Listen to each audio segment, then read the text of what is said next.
I watch Sloan Bella sometimes. She has some interesting takes because she does some futuristic psychic type of things, and sometimes you can take that a grain of salt wherever you go with. But I do check out certain things she says because certain things do connect. I don't always agree with everything. I think she can be a bit vulgar and a bit heavy, but there's some interesting parts that she brings forth. And she went on about LeBron James. She was tying him to Diddy, to Jay Z, which I've said all along. I said to me, his recent sabbatical, because everyone's wondering why he need a little takeaway. I think it's because the court, somebody's trying to come at him. But we're going to have to do some talking. Because you can't possibly be talking about, probably like a Diddy party and friends with Jay Z and Beyonce. Your friends got some legal issues. Your friends, it's got cameras on them.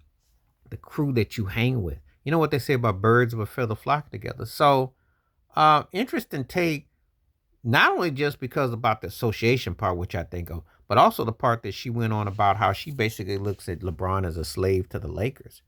Everybody's got this notion that, yeah, he calling shots to an extent, but someone's calling his shots.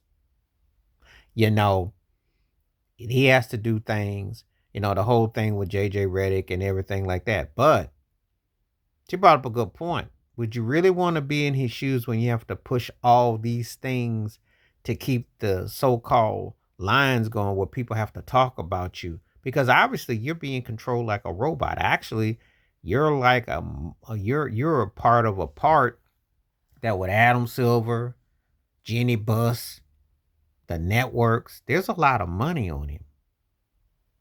And so it's like he has to be a machine. So that does sound like a slave. That does sound like a plantation or somebody one's got a hand on him when you think about it.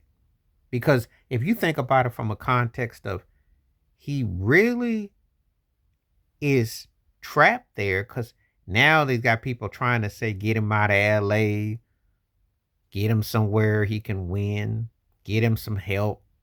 The machine is in cahoots. So what is it all tied to? What are we watching? Now, logical and common sense stuff. I'm like all the people who are tired of him. He need to retire already. To me, the longer he plays, the more it hurts his legacy. Because I'm gonna have a hard time barely have him in the top 10 because he's stat padding. Obviously, he can't win, and there are forces and teams he can't beat. So get out while you ahead, while you have some dignity. Don't do it and play past your prime and with people busting on you when you're just stat padding and riding and you're holding back a better teammate who's scared to take over the lead, talking about Anthony Davis. But she brought up some good points, though. He really is tied because he came.